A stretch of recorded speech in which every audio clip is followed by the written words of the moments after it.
Bonjour à tous et bienvenue sur le podcast ProductiveYou. Je m'appelle Priscille Livenet, je suis une maman très active et aussi une blogueuse sur productiveyou.com.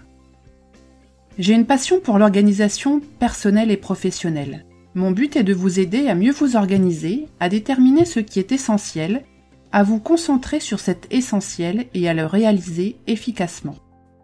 Être efficace et productif, ce n'est pas tout faire. C'est faire ce qui compte réellement pour nous en fonction de nos objectifs et de nos priorités. Pour trouver la voie, je partage avec vous mes expériences, mais aussi l'expérience de femmes et d'hommes qui ont su se centrer sur leurs objectifs, leurs rêves et l'ont réalisé. Généreusement, ils nous expliquent leur cheminement et partagent avec nous leurs trucs et astuces. J'aime aussi lire des articles ou extraits de livres qui m'ont touchée et qui ont un lien avec la philosophie de la vie efficace. Voilà, c'est tout cela le podcast ProductiveYou et j'espère que vous passerez de bons moments en ma compagnie.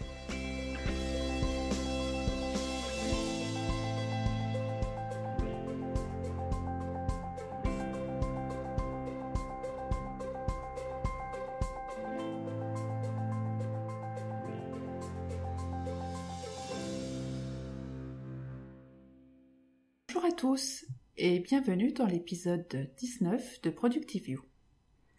J'espère tous que vous avez passé une super semaine et vous allez pouvoir commencer le week-end par ce nouvel épisode. J'espère que cela vous fera très plaisir. Avant d'attaquer le sujet du jour, je vais faire quelques petites annonces. J'ai fait une super expérience dimanche dernier en participant à mon premier Blab international. Alors, qu'est-ce que c'est Blab ? Blab, c'est une application qui permet de réaliser des lives vidéo avec plusieurs participants et de répondre en même temps aux questions des visionneurs, voire même de les inviter dans la discussion. Donc le Blab de dimanche dernier se passait avec Laura McClellan du podcast The Productive Woman dont je vous ai déjà longuement parlé. Et puis il y avait aussi Julie, une jeune podcasteuse israélienne qui a un blog et un podcast qui s'appelle Time Hacker, que je vous recommande aussi, c'est en anglais, où elle partage des astuces en quelques minutes tous les jours extrêmement intéressantes. Donc notre blab tournait autour de la productivité pour les busy women.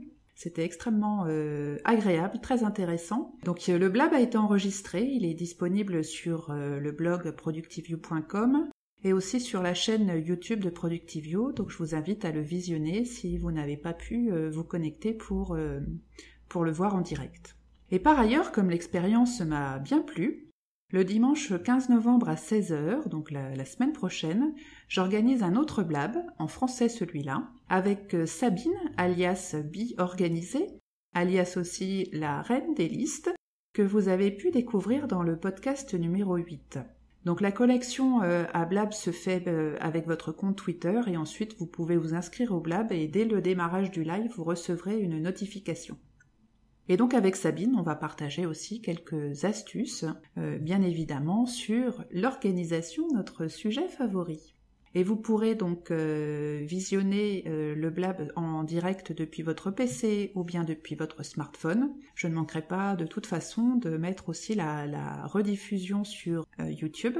Néanmoins, si vous êtes là en direct, c'est super sympa parce qu'on peut vous faire des petits coucous, vous pouvez nous poser des questions en direct et l'interactivité est extrêmement agréable et c'est plutôt bien fait sur ce site. Tous les détails sont disponibles sur la page Facebook de ProductiveYou. Alors on va attaquer aujourd'hui avec notre sujet du jour, des week-ends productifs. Avec un titre pareil, vous allez vous dire, alors là la grande elle est complètement folle. Alors non seulement elle planifie sa semaine en long en large, mais aussi les week-ends. Au secours, c'est quoi celle-ci ?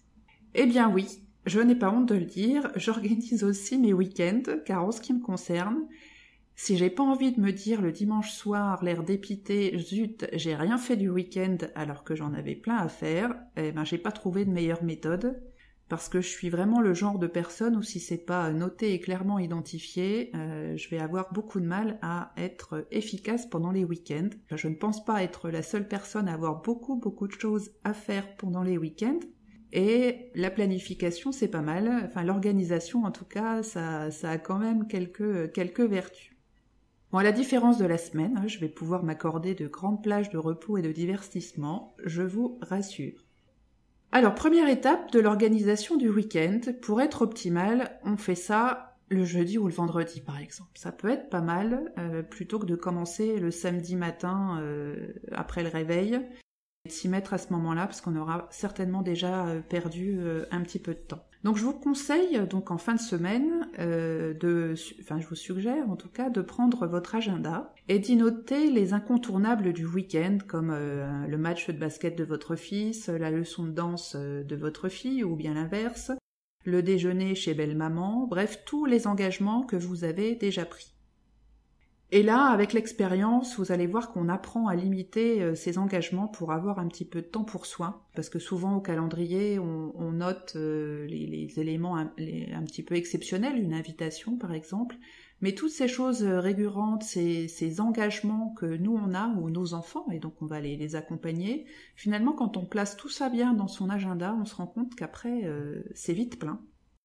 Et on apprend donc à limiter ses engagements pour avoir du temps pour soi, pour souffler un peu, et éviter d'arriver le lundi matin au bureau encore plus fatigué qu'on ne l'était le vendredi soir.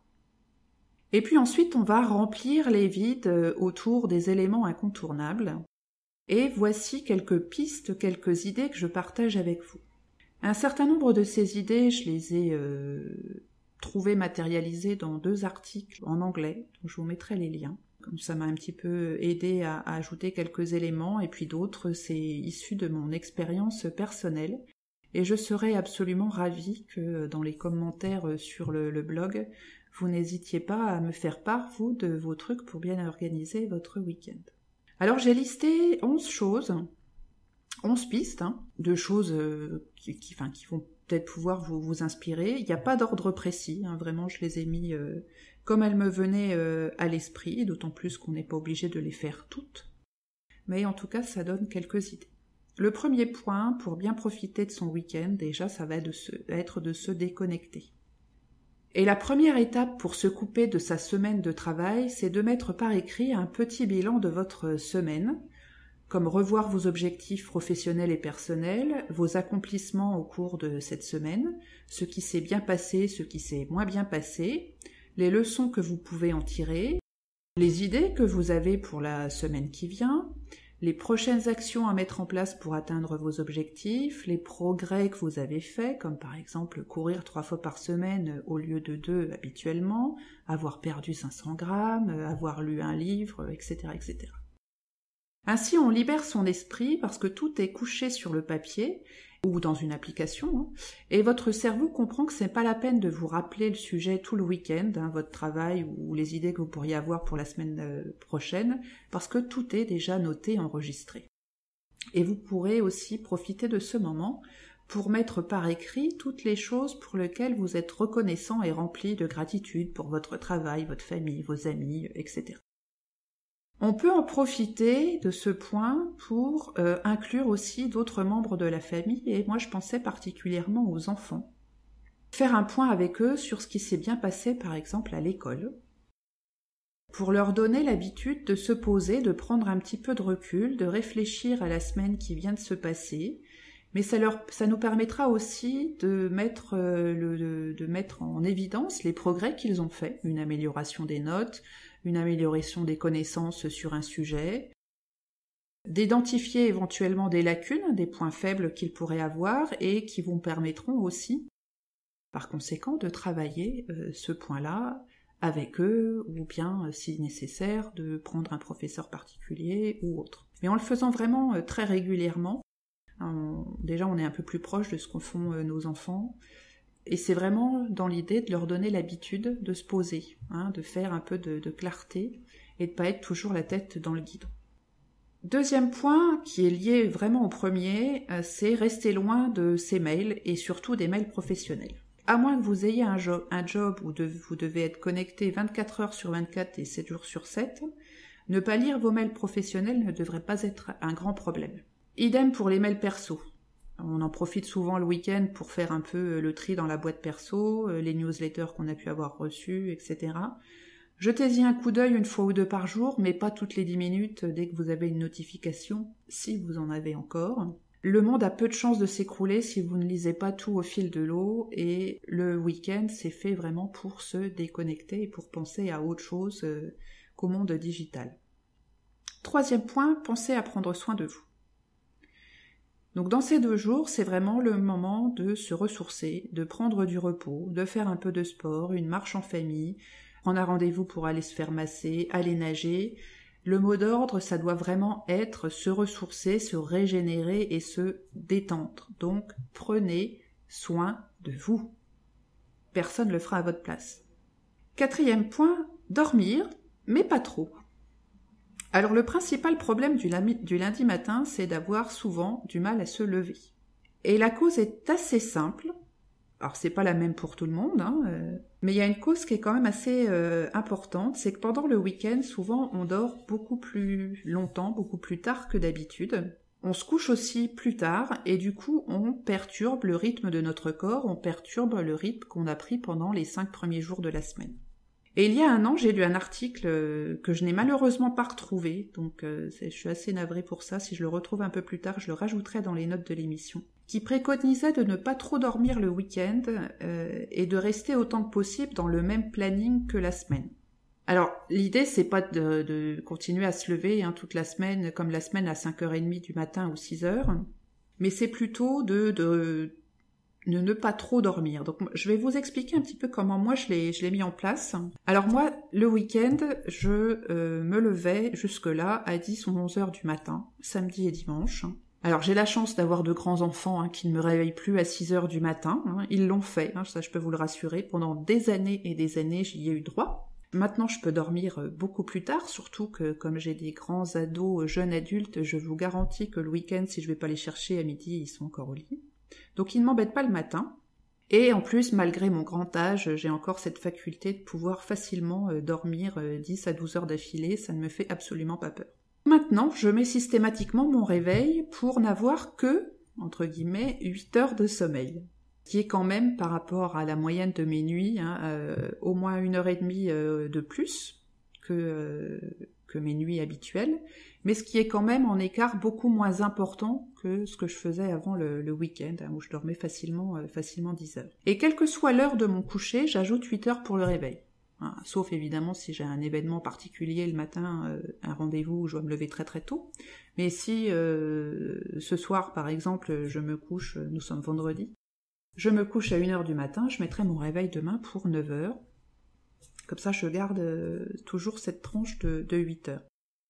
Et alors, je dois bien avouer que même si j'étais vraiment sceptique au début et que j'avais un petit peu l'impression de pas beaucoup dormir le week-end, comparé à ce que je faisais précédemment, évidemment, d'une part, déjà, je fais beaucoup plus de choses le week-end qu'avant. Alors ça, il n'y a pas photo. Et d'autre part, le choc du lundi matin a quasiment disparu. C'est-à-dire que j'ai beaucoup moins de mal à me lever le lundi matin. Alors je me lève pas forcément de gaieté de cœur, je vous rassure. Mais quand le réveil sonne, je suis un petit peu moins embrumée. Et le lundi matin, je suis absolument plus dans le gaz comme je pouvais l'être avant, jusqu'à 10h du matin, où il me fallait 12 cafés pour arriver à sortir quelque chose de ma petite tête. Personnellement, ça m'a été extrêmement bénéfique cette technique. Donc si vous êtes un habitué des grandes nuits du week-end et que vous avez vraiment vous aussi du mal à vous lever le lundi matin, pourquoi pas essayer cette technique.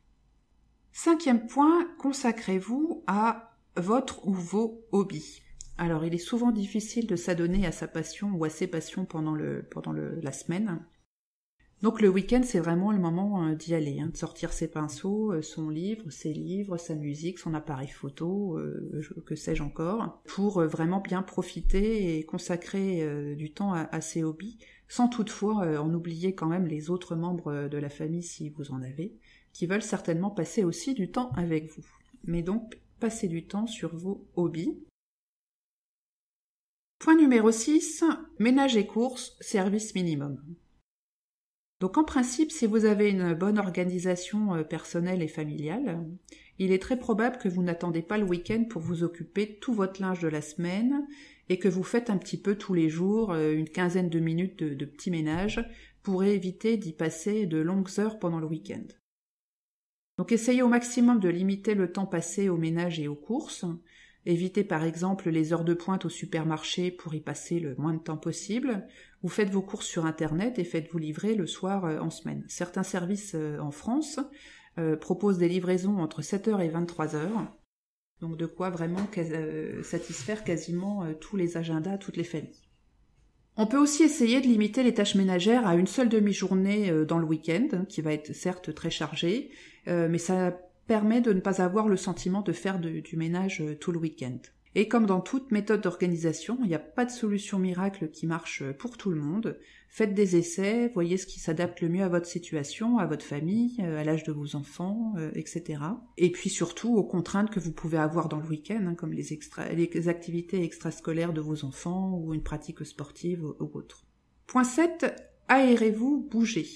Alors, on nous prédit déjà depuis un certain temps que le mal du siècle, c'est le manque d'exercice, et que la sédentarité fera bientôt plus de morts que la cigarette. Alors si vous êtes sédentaire et que vous fumez, on est mal barré, et je m'inclus dedans.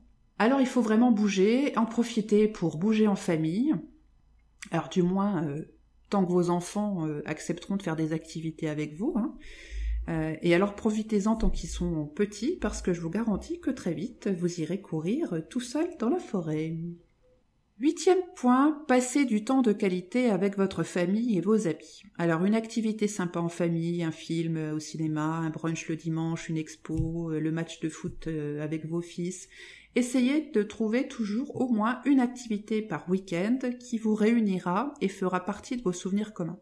Alors c'est pas forcément un truc qui va durer des heures, ça peut être juste une toute petite activité, mais qui va donner comme ça qui va créer plus de liens avec vos enfants notamment, ou avec votre conjoint.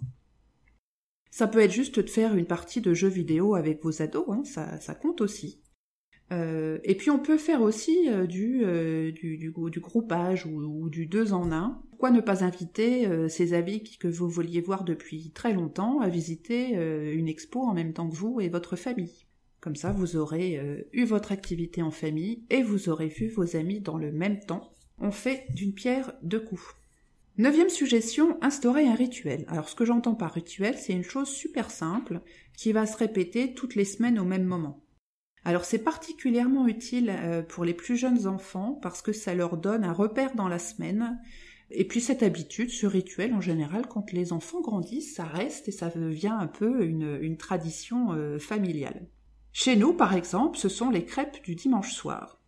D'où mon pseudo Twitter de Reine des crêpes pour ceux qui me suivent sur Twitter, donné par mon fils aîné il y a très longtemps. Parce que effectivement, depuis très très petit, je fais des crêpes le dimanche soir. Alors ça a un petit peu muté notre habitude, notre rituel, puisque depuis notre voyage à New York il y a 1 an et demi, c'est devenu en fait les pancakes du dimanche matin. Donc heureusement que je me lève plus tôt, parce que sinon je ne pourrais pas les faire. Mais régulièrement quand même, le grand me demande malgré tout de faire des crêpes en plus le dimanche soir. Donc vous aurez compris que dans la famille Livney, le dimanche n'est pas une journée de healthy food, parce qu'entre les crêpes et les pancakes, il y a de la calorie, c'est pas terrible. Mais bref, et toute activité peut devenir un rituel. Alors ça peut être aller à la piscine tous les dimanches à 10h, aller au cinéma tous les premiers samedis du mois, aller rendre visite aux grands-parents tous les dimanches après-midi. Enfin bref, créer le rituel qui convient à votre famille, comme dit précédemment. Ça donne un petit truc, je trouve, à la famille. Moi, ça donne une petite tradition familiale. C'est assez sympathique. Point 10, rattraperez votre retard de lecture. Alors souvent en semaine, on survole les réseaux sociaux. On met de côté dans son Pocket ou Feedly ou sur Facebook, enfin bref, tout un tas d'articles qu'on se dit faut les lire plus tard, parce que là j'ai pas le temps.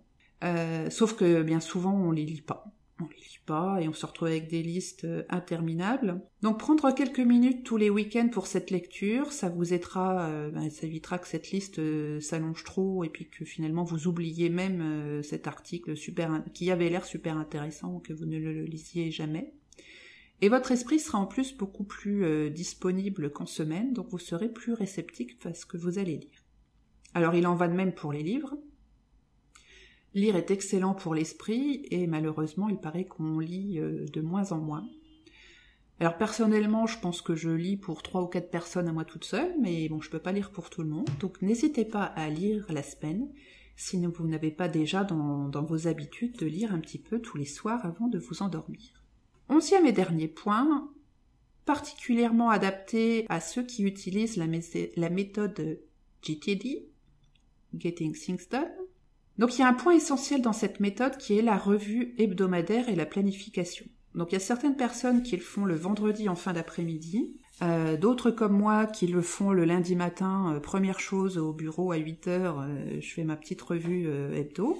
Et d'autres aussi le font le dimanche au calme. Alors c'est une planification, une revue qui demande quand même 1 à 2 heures par semaine, mais c'est extrêmement efficace. Et donc, si vous ne pouvez pas le faire au bureau, parce que vous savez très bien qu'à peine vous allez mettre le pied au bureau, vous n'aurez jamais 1 heure à 2 heures d'affilée à consacrer à cette activité, il peut être donc extrêmement utile de le faire le dimanche dans la soirée, par exemple. Vous ne serez pas dérangé par le téléphone du bureau, et puis vous pourrez vraiment vous consacrer à revoir votre semaine précédente et à prévoir donc la planification des 2 prochaines semaines. Je reviendrai dans un autre podcast assez longuement sur cette revue hebdomadaire liée à la méthode GTD, donc je ne vais pas trop m'appesantir sur ce sujet-là, parce qu'on aura l'occasion d'en parler beaucoup plus longuement. C'est un sujet qui demande beaucoup de temps.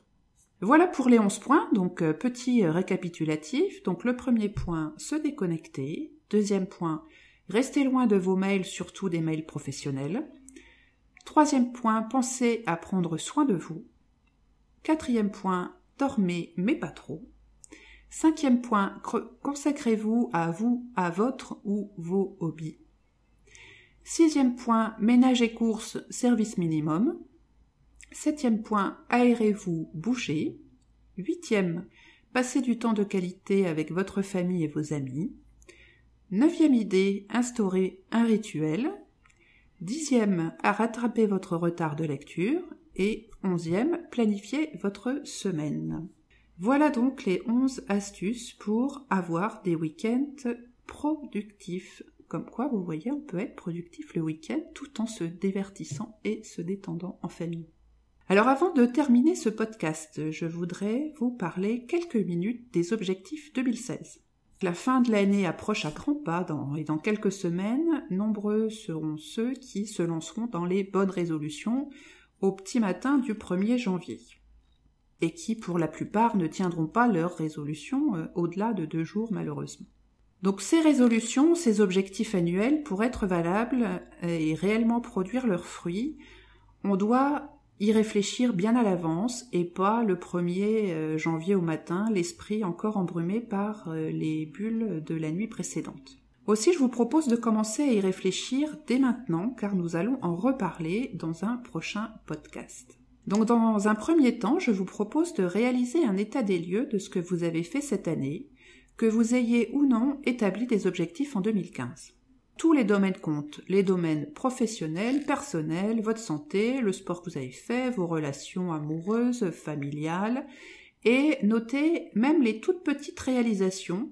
Et si vous tenez régulièrement un journal, prenez quelques heures pour le relire et ainsi établir beaucoup plus facilement votre liste de réalisations 2015. Alors c'est pas forcément un exercice très facile, parce qu'on a souvent déjà tendance à sous-estimer ce qu'on a fait. On oublie, et puis on se rappelle naturellement beaucoup plus facilement les mauvais moments que les bons. Mais même si vous avez eu des échecs ou des choses qui ont moyennement fonctionné pendant l'année, vous pouvez aussi les noter en essayant objectivement d'en lister les causes. Et règle numéro 1, je vais y arriver, commencez par analyser votre attitude et vos réactions à vous face à cet échec ou à cette chose qui n'a pas trop bien marché. Notez aussi les bons moments, les sorties en famille, entre amis, les personnes qui sont entrées dans votre vie, celles qui en sont sorties, les moments forts avec vos enfants, votre conjoint, les choses pour lesquelles vous éprouvez de la reconnaissance. Laissez macérer quelques jours dans votre esprit, tout ça c'est déjà sur votre feuille de papier, et puis reprenez votre liste si besoin, si vous avez des nouveaux éléments qui vous viennent à l'esprit. Et puis la semaine suivante, prenez une grande feuille et essayez de vous définir dans 5, 10 ou 15 ans. ou les 3 d'ailleurs, si vous voulez. Vous pouvez commencer par 15 et puis ensuite à 10, à 5. Et donc avec une vision à très long terme, si vous tapez à 15 ans ou plus tard, et puis des étapes intermédiaires. Alors les domaines à viser là pour faire cette liste, comment vous vous voyez dans 5, 10 ou 15 ans, c'est tous les domaines. Le travail, les finances, la santé et le bien-être, les relations amicales, les relations amoureuses, les relations familiales, la spiritualité, vos habitudes ou celles que vous aimeriez avoir, vos qualités ou celles que vous aimeriez acquérir, vos talents ou ceux que vous souhaitez acquérir, les activités que vous aimeriez découvrir, vos valeurs ou celles que vous souhaitez acquérir. Alors pourquoi est-ce que c'est important ? Si vous vous rappelez le podcast sur la consistance, c'était le podcast numéro 15, je mentionnais le fait d'avoir un pourquoi, un fondement très fort pour soutenir les objectifs que l'on souhaite atteindre. Et ce pourquoi, cette racine, en fait, elle est primordiale pour tenir le coup dans les moments où on sent que la motivation, elle se relâche un peu, qu'on se laisse aller, puis qu'on se dit est-ce que c'est bien nécessaire tout ça ? Si vous avez un pourquoi extrêmement puissant, vous allez vous raccrocher à ça pour passer les petits moments de faiblesse. Et donc, grâce à cette liste, vous allez pouvoir trouver votre pourquoi, trouver un fondement, en fait, à vos objectifs 2016. Donc, commencez cette liste, sans retenue, sans autocensure, même si c'est trop... Surtout si vous êtes à long terme, si c'est complètement farfelu. Il n'y a pas de choses farfelues. Parfois, de choses farfelues, ou jugées comme étant farfelues, sort des idées absolument fantastiques. Donc ne vous censurez pas, ne vous auto-censurez pas. Écrivez, remplissez des pages et des pages. Et vous pouvez aussi réécouter en autre petit devoir le podcast numéro 7 qui était sur les objectifs Smarters, parce qu'on va en reparler d'ici 20 jours maintenant. Alors voilà, donc vous avez votre petite liste de devoirs. Je suis pénible, je vous fais travailler le week-end, mais c'est pour la bonne cause, pour que en 2016 vous ayez vraiment vous puissiez mettre en place vraiment des objectifs forts que vous atteindrez. Alors pour terminer cet épisode numéro 19, je voudrais faire un remerciement c'est un pseudo, NSA 1981, qui a posté un super avis 5 étoiles sur iTunes. Alors je ne sais pas si c'est un monsieur ou une dame. Je vais vous lire ce qu'il ou elle a écrit. Alors donc, NSA 1981, c'est une note qu'elle a mis, un avis, elle ou il a mis le 23 octobre. Le podcast que j'écoute toutes les semaines pour avoir des techniques pour donner le meilleur de soi sans m'épuiser. Priscille soigne les marottes et les sources d'épuisement, perfectionnisme, énervement, nuisible, perte de temps, colère. Envolez-vous. Merci Priscille. Eh bien écoute, merci à toi NSA 1981, ça m'a fait extrêmement plaisir de lire cet avis. Et n'hésitez pas à faire comme NSA 1981 ou précédemment comme 7000 quel, je ne sais pas qui c'est non plus, qui avait mis un petit commentaire au mois de juin. Allez sur iTunes et puis mettez une super note 5 stars. Pas moi, je plaisante bien sûr, non, un avis totalement honnête, parce que même des avis négatifs peuvent aider à s'améliorer, et c'est pour cela que l'on est ici. Voilà, ça se termine pour cette semaine, donc comme d'habitude, vous allez retrouver toutes les notes du podcast sur le blog productiveyou.com catégorie podcast. N'hésitez pas à commenter et à recommander le podcast, soit en le notant sur iTunes, on vient d'en parler, ou bien en le partageant l'article sur Facebook ou sur Twitter. Si vous avez un compte Facebook, je vous invite fortement à liker la page ProductiveYou, notamment pour être tenu très au courant de tout ce qui est blab ou périscope que je peux faire, parce que généralement je les planifie pas plusieurs semaines ou mois à l'avance, et donc je n'ai pas toujours l'occasion de vous en informer via le podcast. Je le fais généralement via la page Facebook de Productive You, donc n'hésitez pas à liker. Et puis si vous avez déjà liké la page Facebook, vous pouvez inviter tous vos amis à venir liker la page Facebook de Productive You. Donc voilà pour Facebook. Pensez aussi à vous inscrire sur le site productiveyou.com pour pouvoir recevoir dans votre boîte mail une notification à chaque fois qu'un nouvel article ou un nouveau podcast est édité. Comme ça, vous aurez directement les notes de l'émission dans votre boîte mail. Voilà, je pense que j'ai tout dit. Je vous attends avec Sabine le 15 novembre. Donc dimanche 15 novembre à 16h pour notre blab sur la productivité. Et on espère qu'on aura beaucoup de monde et que comme ça, on pourra réitérer notre expérience plusieurs fois dans l'année. Je vous embrasse, à très bientôt, bonne semaine à tous et bon week-end. Ciao ciao.